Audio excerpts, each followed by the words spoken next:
Good day, everybody. Thank you for attending the Attack IQ Adversarial Exposure Validation Platform webinar.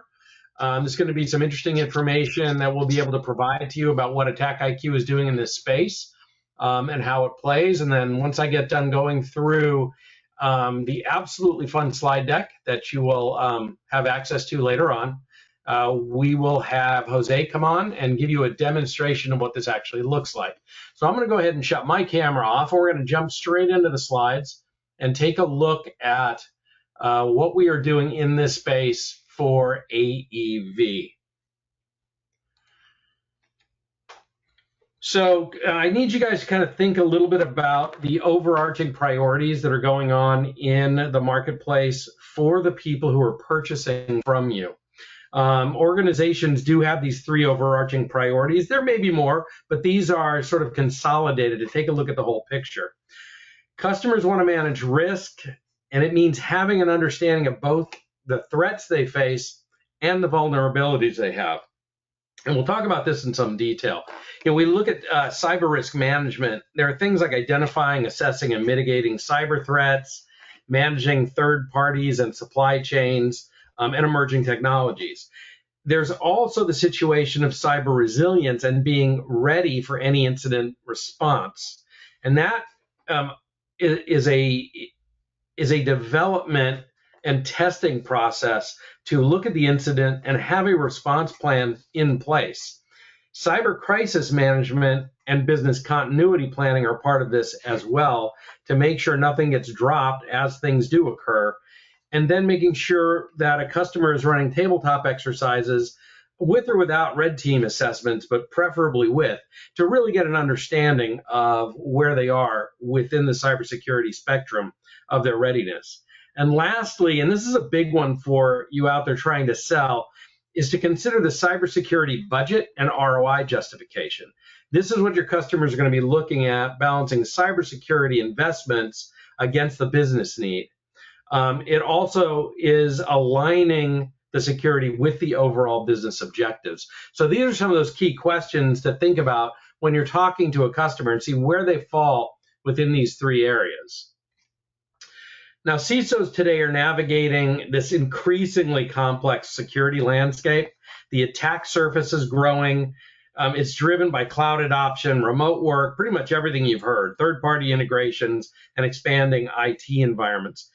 Every new asset, identity, and dependency will introduce risks, and the security teams are sort of drowning in this tool sprawl, and they have dozens, sometimes hundreds of overlapping controls that still leave critical gaps, mainly because they're being handled by the people in the IT organization. At the same time, we've got adversaries out there adapting faster than security teams can keep up. So ransomware groups now operate very much like enterprises, and it's not just in the US, it's worldwide. We've got supply chain attacks that are surging, and threat actors are starting to leverage AI to scale their operations. So what does this mean? It comes down to static security controls, and those periodic assessments, like pen tests, don't actually stand a chance against a constantly evolving threat landscape. And finally, as all of you have heard, there's compliance involvement. So frameworks like NIST or ISO or others which provide guidance aren't designed to validate real-world security effectiveness. Regulators, auditors, boards, they're all demanding tangible proof and in a form that they can actually understand to measure risk exposure, to clear security gaps, and really understand the risks, the impact those risks have against their business outcome. So the CISOs aren't just responsible for reducing risk anymore, which is where they were. They now have to translate security performance into a business value. So now we're linking those two pieces together. The challenge is no longer just about finding exposures, but it's about continuously validating the security effectiveness and making security outcomes quantifiable, actionable, and again, business related. So as customers question what's going on here, they're trying to find answers to all of these things, and it depends on who they are within the organization. And this is a place where you can shine. So I'm sort of breaking this down without going through it's on the slide. You can read that. But I want you to think about test selection and execution and working with the customer to determine what tests to run based on an environment that they have. Identify where in the environment these tests should be executed and how to run them safely.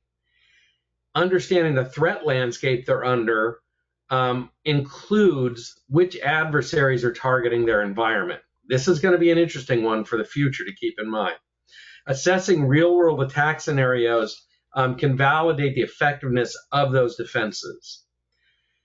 We've heard this over and over again. Patch and control strategy. Identify which patches are necessary to thwart adversaries. There's a lot of patches that go on out there. We really need to understand which ones are the effective ones and determine which existing controls are ineffective against actual threats. And finally, providing resource allocation and efficiency so that we avoid misallocating resources by patching vulnerabilities that are already covered by existing controls. So that means focusing on addressing critical gaps where defenses are weak, and that means a more efficient security posture. So as customer environments expand, traditional attack surface management, things like vulnerability scanning, exposure management, are becoming inadequate over time. They bombard teams with lots and lots of alerts. If anybody's ever dealt with any kind of alert platform, you've seen this before, and it does lead to alert fatigue. So with all of these alerts, it may not be providing the necessary threat context to differentiate the critical threat risks versus the noise. At the same time, the attack surface is spiraling out of control. So here's some stats. In 2023 alone, we've seen over 26,000 vulnerabilities, with many not even appearing in the CISA known exploited vulnerabilities list. Not everybody has to report to the list, so there's a lot out there that you're not seeing through that list. To compound this, typical organizations face around 15,000 exploitable exposures, but less than 1% of its detection rules truly work. So that means we're on track for more than half of these attack surfaces to be unpatchable within the next few years. Relying on the outdated ASM tools means we are going to miss threats. It's going to force people to spend time on trivial alerts and failing to address vulnerabilities that really matter. Here's the one that's really got me concerned a bit, is existing AP task solutions aren't necessarily cutting it either. They can potentially provide risky exploits that can disrupt production systems. And that means you may not be testing in production because you want to be in a safer space, and they can't be easily deployed at scale. So they're not built for control testing like detection engineering, because they don't do the continuous validation you need to scale. So you've actually got two situations there to keep an eye on with your customers. Most importantly, all of these tools miss intelligence and threat context. They don't actually factor in whether a given vulnerability is actively exploited by the threat groups most likely to target you, your customers, or the industry. So lots to worry about, lots of doom and gloom. So there's the problem. Now you understand the problem. We can now move on to happier things, because now we have a way to deal with this situation. Understanding the problem is half the battle. So let's move to the solution, because that's where you get to become the trusted advisor again. And that's what most of your customers are looking for. Keep in mind either the stress that your customers are already aware of but don't know how to solve effectively, or they may not be aware of it all. And this will be a wake-up call for some of them. I think most of the Fortune 500, even the 1,000, are aware. They just need a better way to manage this. So once solutions are employed, they need to stay resilient. With a solid plan, you can have your customers feeling much more assured with the solutions and your engagement. And what this basically does is provide a sense of comfort that the things that you have been selling to your customer are actually working the way they're supposed to, and they have the ability to report upstream as to exactly what's going on without a tremendous of overhead in getting that done. All right. So we're going to take a look starting on the right-hand side, which is where we are today, and we're going to move to the left-hand side. I know this seems a little backwards, but it'll actually make a lot of sense. So today, you've got exposure validation. Traditionally, security teams operate on that right side of the timeline. They'll conduct breach and attack simulations or pen tests, but only after threats become apparent. And this is what we're trying to correct for. To be more proactive, organizations introduce attack surface scanning to spot known exposures earlier, but this really doesn't account for the actual tactics, techniques, and procedures. TTPs is what you're probably familiar with, that attackers use in the wild. So the real shift to the left comes from integrating live threat intelligence. And rather than scanning blindly, we can now prioritize exposures based on whether they align with the adversarial behavior. So let me give you an example. If you're Bank of America, you naturally want to know how your peers like JP Morgan or Barclays Bank were compromised and what the TTPs were used against them. This will give real actionable insight into what to fix first and why. And those are some of the things Attack IQ will be bringing to the market. Then we get to push further to the left, asking, how can we predict where attackers might strike before they even show up? So if you want to look at 0-0 day, that's kind of where we're at. That's the goal of predictive posture validation. Again, a new term you probably want to keep in your back pocket. We analyze indicators of activity that reveal adversaries' potential moves. And by the time they show up on your doorstep, your customer has already hardened their defenses. And that is by using tools that you have available on your line card to be able to sell through Attack IQ. It's about staying one step ahead and moving away from reactive post-breach cleanup toward that proactive, intelligence-driven security stance. So here comes the big picture, the one that's like an eye chart for you to try and follow, but it will make sense as we go through this. This is Attack IQ's Adversary Exposure Validation platform. This will allow you to uncover gaps before attackers strike. So continuously discovering assets, vulnerabilities, and misconfigurations across your environment will eliminate blind spots and reduce risk for your customers.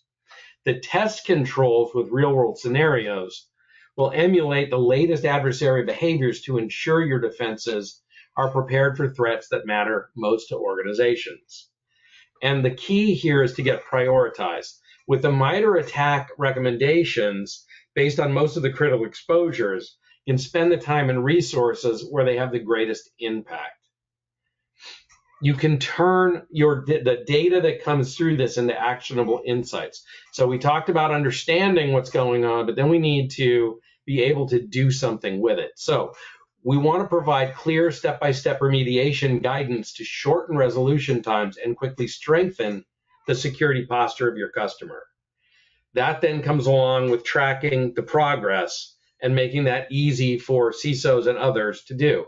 So we can monitor improvements at a glance with an exposure management score, which Jose will show you in a minute. We can enable the customer to demonstrate security wins and justify investments. And then finally is to simplify everything and scale the security operations. So integrate third-party vulnerability scanners to centralize the data. Use either AI or some other mechanism to automate repetitive tasks, and then to focus on strategic improvements. So when you take a look at the chart in front of you, you'll see where we are on the left-hand side with all of the customer ecosystems there, whether they're EDRs or SIMs. We have cyber threat intelligence from Attack IQ, as well as vulnerability data that then goes into our command center, which will operate with all of our product lines, Flex Ready and Enterprise, as the adversary exposure validation. That exposure management section on the right-hand side of the circle is exactly what I was just talking about. Being able to go from security control validation all the way through to risk scoring, providing the benefits of scaling offensive testing, optimizing defensive posture, and reducing the exposure for the customer. Jose, any comments at this point before I go on?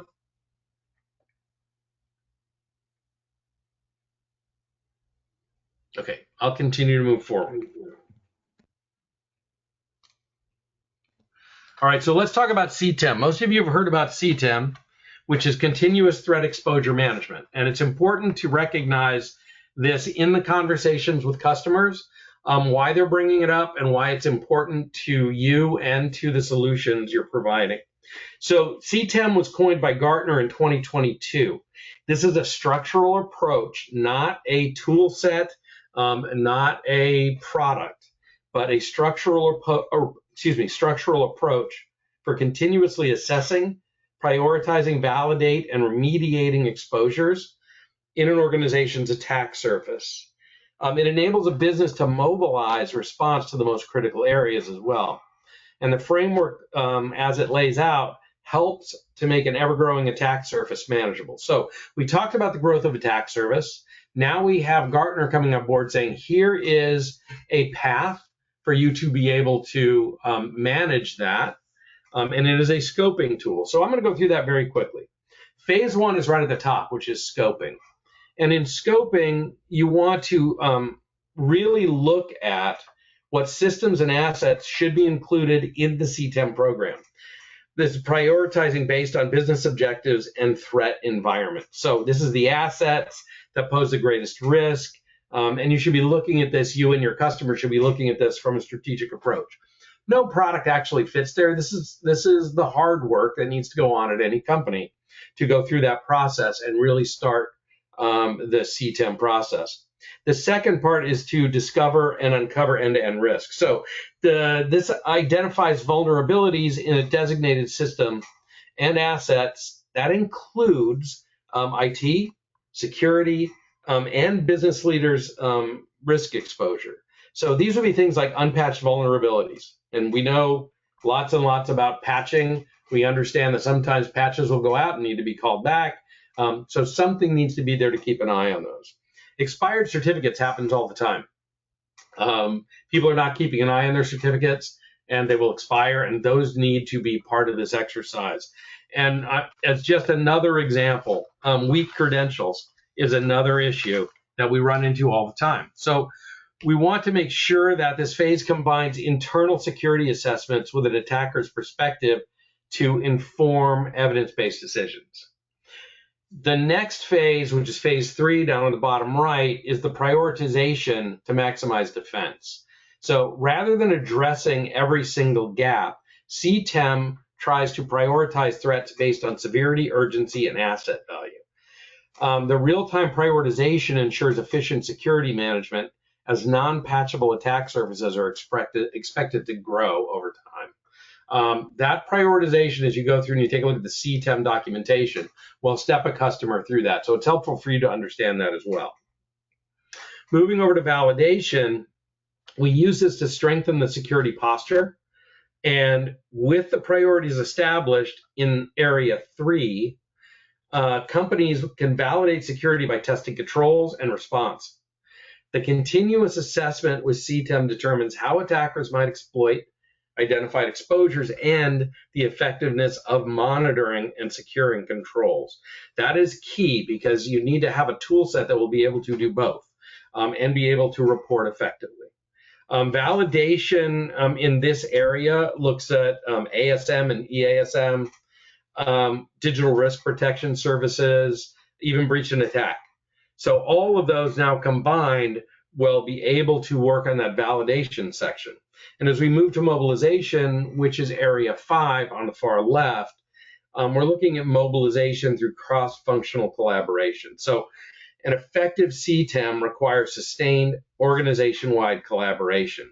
The security leaders, the CISOs, the IT guys should integrate validation into their prioritization workflow to enhance cybersecurity readiness. This means ongoing assessments, training, strategic investment in security measures to make it more proactive and adaptive defense on today's and emerging threats. So that's CTEM from a very high level. It doesn't sound high level, but when you take a look at the information that Gartner's put out, it is the high level version of the CTEM program.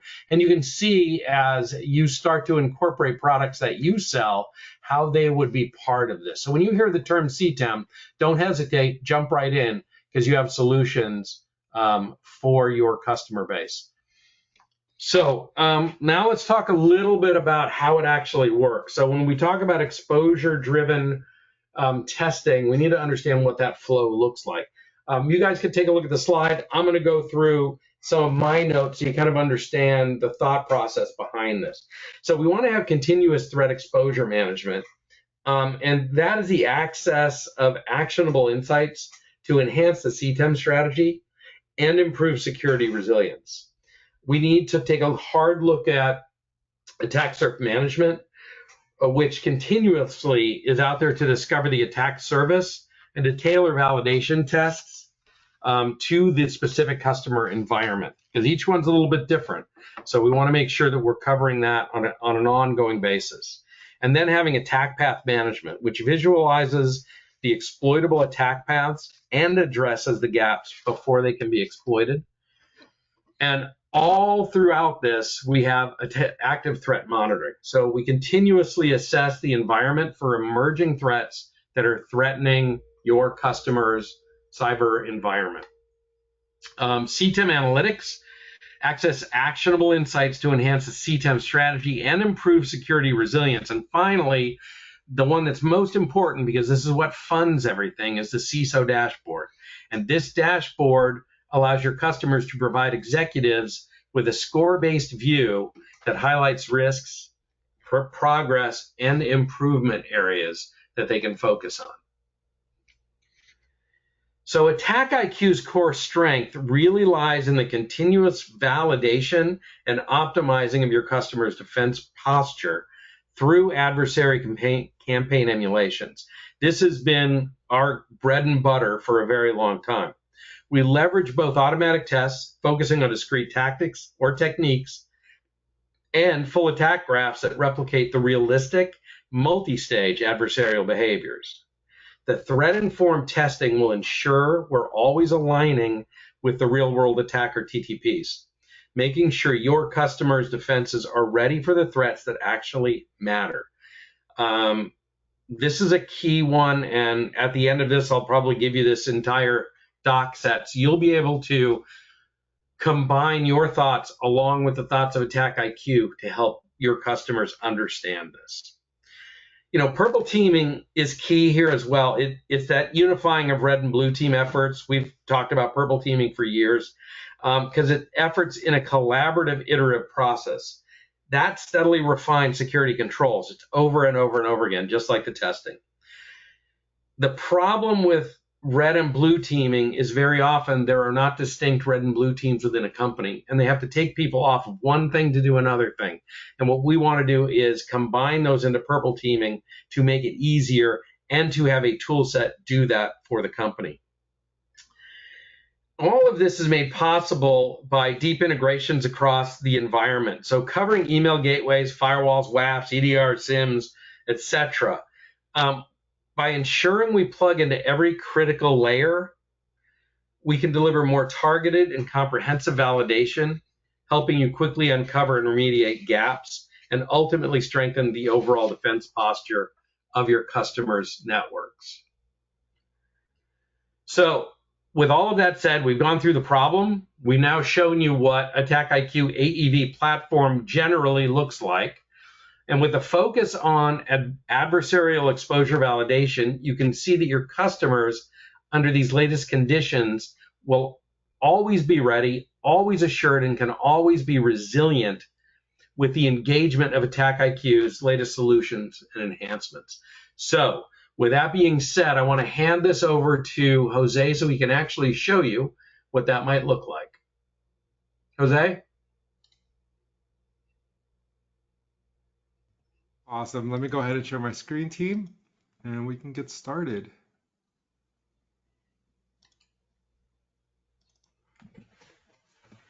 All right. So what I'm going to walk you through is Attack IQ's AEV platform service here. What I'm going to walk you through first and foremost is an understanding of, you can't really defend when you can't see. So we're going to show you the type of discovery that we can do as part of the solution and the capabilities. From there, we can talk about the different ways that we provide this context so that the user can understand that environment And then finally, we can talk about how we can do this on a continuous basis, and specifically finish up with showing you some of the exposures that we're able to find as part of this process. The idea with this is to help enable, as we've been talking about so far, our operators to understand their landscape, understand the threats that they have within the landscape so they can make decisions, and then, of course, do this continuously so that as any issues arise, they know about it. And then, of course, give them a path to actually address the issues that they observe. So that's what I want to walk you through today. So to get started, let's start by looking here on the dashboard, and we can first and foremost see, this is really giving a high-level overview of the environment and the type of issues that we've seen so far based on the testing that's done. So let's go ahead and walk through it. First and foremost, we can see all the different environmental items that we've discovered from the assets that are found in the environment here. We can see a lot of Linux servers. We're actually connecting this to our cloud environment and testing some items there. And we have a ton of Linux services running in my lab.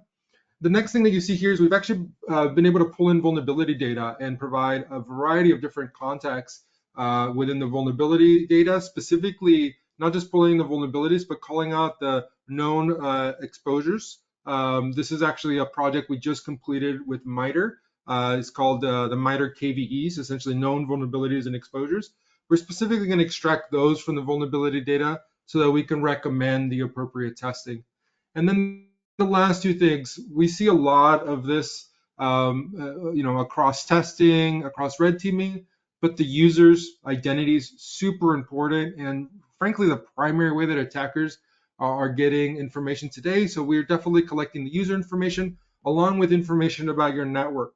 So now, not only are we pulling this information from some of the data sets, like your vulnerability scanner, but what we're actually doing as well is that as we're running an attack, we're actually collecting the discovery output of that attack and making it available to you so that you can go ahead and have that context and review it as part of your analysis. So let's go ahead and take a look here. Again, here we can see some vulnerabilities. Here we can see some of the exposures that we've observed. We'll come back to that. Let's first talk about the type of context that we provide here across the different environments. As you can see here, we have a variety of different environments here. In this case, these are items that were actually discovered live.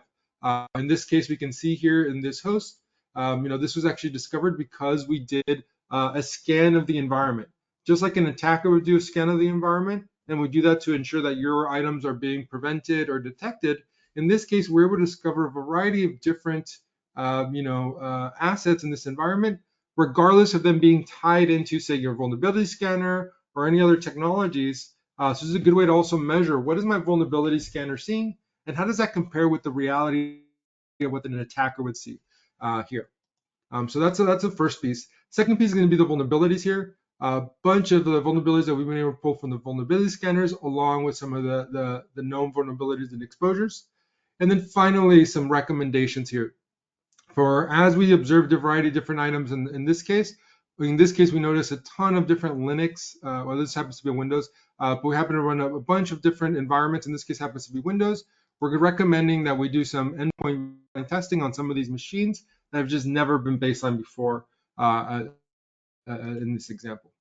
Now, with all this context in hand, we're able to actually understand what is the case within our environment.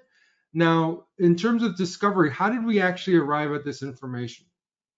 The way that we arrive at this information is through this process. It's not something that your users are going to have to do themselves, have to do manually or input things. They can actually run things point in time. That's super important, as you'll see in a moment, because we can't just run things point in time with the service that runs continuously. We can also do one-offs with Flex packages. I'll talk about that in a little bit. But of course, as I've been talking about, we can do things in a continuous fashion. So all that context, all that detail that we just saw can be done so continuously. So let's go ahead and show you how the customer is going to go ahead and set that up. To start, in terms of establishing continuous discovery, so the customer can notice drift or changes as time goes on, here they can go ahead and set up, whether it's Active Directory scanning, discovery from different, endpoints, doing an external discovery. So if you provide us your CIDR blocks and your domains, or finally from your local network, we're able to automatically, as part of a schedule, and you can see I already have them scheduled in my case. In my case, every Wednesday here, we're going to do an updated scan across these different objects, and the data set that we just observed will actually be updated as part of that process. Now, with that in mind, the other thing I want to call out is that you can run tests point in time. So for example, if I wanted to run either one of these at a specific moment, one or many, I could, and go ahead and run that ad hoc. That might make sense if there's something different in that certain environment. You simply want to get the most updated piece of context from a given environment. Then this is going to be your way of actually running this ad hoc at any moment as well. However, I do want to note that you can also download what we have here as Flex packages. So as you can see here, Flex is our agentless solution, and that's a capability that comes as part of the service. But essentially here, you're able to take this package and run it as a one-off within a different environment. What we see a lot here is there might be environments where you simply can't install an agent. Maybe it's a completely different group, or just due to policy and governance, you simply can't install additional agents in that environment. Well, what we've done is we've taken our Flex packages and created what we call Flex D or Flex Discovery packages, so that while we're doing the continuous discovery of that environment, you can also run things ad hoc in specific environments as you choose to, bring that back to the platform so we can have that data set even as a one-off. In terms of the vulnerability data, how do we get that information? Well, we actually have direct integration with the vulnerability managers, and by simply providing us a connection to that technology, we're hooking into that technology and then continuously pulling context and data so that we can have that context and help you understand what needs to be addressed as well. Now, the last component, before I talk about how we provide a list of exposures that should be addressed, is going to be the baseline testing of that environment. One thing I don't want you to forget as part of the C10 process, while having the discovery information be very useful for us to understand our environment, and then for us to provide recommendations to as a Tech IQ, we still urge and are recommending that you run continuous testing from the perspective of your baseline controls. So what does that mean? In this case here, I have content filtering, AV, and EDR testing that's going to run every Monday here in this afternoon. That way, not only am I getting an understanding of my environment, from what can I see perspective, but here we're actually getting direct feedback on where we do have an agent running, on what are the status of the controls, what is their current posture within those controls, and then also we can do on-demand testing. So as there's an emerging threat, as an example here, we have Telerix. This is also an opportunity for you to not only test yourself against your controls on a regular basis, but as new threats come out, have an understanding of what is your posture against that threat, what are the mitigation recommendations that we suggest as part of that, so that as you're getting asked, or our customers, I should say, are being asked every single day, are we protected against this threat I just read in the news? They can run this. I'm not going to run it now for the purposes of the demo, but you can run this and get a quick understanding of what your posture is against the current threat and what are the things that should be addressed as part of that.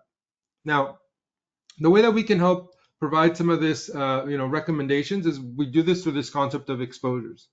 Exposures are actually a representative of known gaps within the environment based on this testing and showing that it was possible to conduct a given TTP. As you can see, what we do is we prioritize these based on low, medium, high, and critical. And let's go ahead and show you one of these so we can see how we actually summarize the exposures, help you understand how the exposure happened, and then how to actually address the gap of that exposure as well. So let's take a look at something here like access to insecurely stored credentials. For this, we can actually go ahead and see, first and foremost, general details about this specific exposure that we're able to find, along with a mapping to the MITRE tactic that's associated with this specific exposure. If we dive a little bit further, we also will provide some mitigation recommendations. These can be in the form of step-by-step instructions, as you can see here, along with some detection rules that can be implemented within the environment. Now, while these technologies are great, and there's a bunch of policies that can be implemented in order to block most of the attacks, there's definitely going to be a need, especially as new emerging threats come up, to address some of those gaps. So in order to do that, what we've done here at Tech IQ, we'll either write our own signal rules, or as you can see, curate ones from the community. and whether your customer is someone that is using black, using Carbon Black, I should say, Palo Alto, CrowdStrike, or maybe Microsoft products as an example here. We can actually go ahead and generate a query. So let's choose CrowdStrike as an example. We have here now a query that we can now copy and paste, run within CrowdStrike. If that query makes sense to include as an IOA or a detection rule, we can go ahead and do that. And then the customer can go ahead and further still say, you know what, if this detection rule fires, I want it to kill that process. So this is how we can, one, identify the exposures that we observe within the environment, two, provide the mitigation recommendations so that they can at least have visibility into that exposure, and then finally make a decision about how the customer wants to manage that exposure within their environment as well. The other thing I think I want to call out, which is super important, and you'll notice this throughout what we do, is the transparency here. So here we can see exactly why we're calling out this exposure. The reason was on this machine, by the way, this is, as you can see here, this machine here, we can see exactly the command that was executed. We can see exactly the standard out that was generated as part of that. So here is the script that ran saying, hey, registries were found. Here was the domain, username, and the password. I want you to notice that we're redacting that information, but we definitely, caught that in the back end.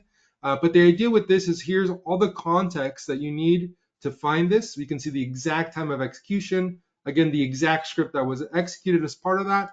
And lastly, we can even see here the indicators associated with what was done. Full transparency here. We don't want to hide anything. We want to give you the context to understand why we arrive at the conclusion that exposure was found within your environment. Now, the last thing I'll leave you with here is going to be, an overall score here. As you're running your different, baseline testing, as you're running different threat-based testing as well, we're keeping a tab here, and basically across all the assets that you have, and across the MITRE TTPs that were executed, we're generating the score. The score, and we have a full rubric here that you can look at. Happy to dive into the details, in another time. But essentially what we're looking for, one, is coverage of the different MITRE TTPs. So at the tactic level, what is the mitigation rate that we observe across your environment? And then beyond that, how prevalent was this testing conducted within your environment? If a customer has, 100 machines, running this service as an example, but they only run it on one, they're not going to get an 8, even if the result was perfect, right? The idea here is that we want an appropriate sample set, so the score is representative of that. Now, to support the analyst further, we do have, testing summaries where we can show exactly what was the testing conducted, what are the specific scenarios that they're failing most. So while we can provide that high-level overview, there's a very detailed output for the analyst. And then finally here, we can get an understanding across my different machines, what are the results overall, and then, what are the historical results as well? I believe I've only ran this yet. This is a brand new lab in my environment, but you can see here we're capturing historical results as I continue to run this and start to see, why is it that this machine is doing so much worse in comparison to some of the other ones? Quick hint, this is an unprotected asset, meaning I didn't install any endpoint technologies, just kind of a native OS, and hence why we're seeing that GIF there. But if this is a real environment, we want to dig into this and understand why is this one doing so much worse in comparison to the others, so that those things can be addressed as part of that. And I think that's it. That's all I wanted to show for today. Again, once this process is established, from a discovery perspective, that'll run continuously. Now, as we're doing baseline testing, that'll also run weekly, so that as there's any changes within the environment that we observe, for example, if there's a new KVE tied to a latest threat, we'll go ahead and recommend that as an action. Hey, you should be running Trellix because we observed the vulnerability that Trellix is known to invoke. As new exposures arise because something is not preventing or detecting today like it was before, those exposures will arise here, so that the analyst can dive directly into one of these as an example and start to understand what are the appropriate mitigation recommendations that they should run and implement within their environment.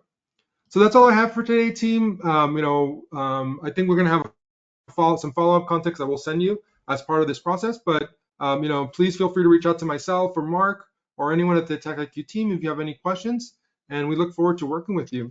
Mark, is there anything else that you wanted to add before we close this session? Yeah, actually, Nick's got some questions that came in, so I'm going to hand it over to him. Don't go away, Jose, because I think most of them are for you, okay? Yeah, yeah, we got a few good questions in the chat. First one being, can the platform input multiple intelligence sources? And for example, think Unit 42 or X-Force.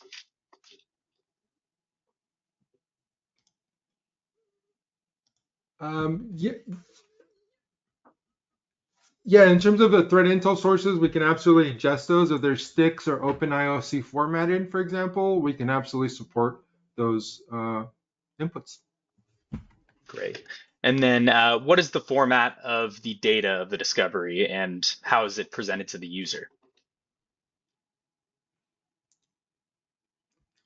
In terms of how the data, so the data is just going to be presented how we've observed. The data is all, pulled into our service. It's actually, processed and analyzed and then put into our backend database and then just displayed back to our customers. And that's essentially how they get access to that information today. Thank you. And the last one before we can kick it back to Mark. How do you guarantee that your emulations will not impact operational systems?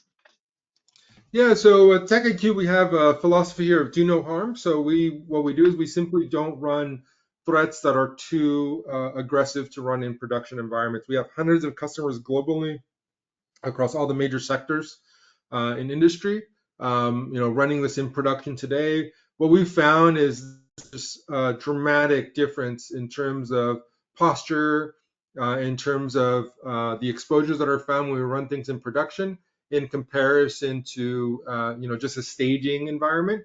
The other thing that I've noticed just personally and anecdotally too is people don't care if they run it outside of production, right? Meaning if they're running things in a UAT or staging environment, they're not going to give it the same weight as it running in production. So now going back to address the original question though, is we simply don't include things that are too aggressive for production. As part of that, we also clean up after ourselves as part of our process. If we drop a file, we remove it. If we modify a registry, we revert it. We don't replace it with what was there, we revert it. So we go through, make sure that the execution isn't disruptive and also make sure that the cleanup can clean up as much as possible so that we leave the space as it was before we even started a test. All right. I think that's it for questions. By the way, Doug, out there, you win the prize for questions, so appreciate that.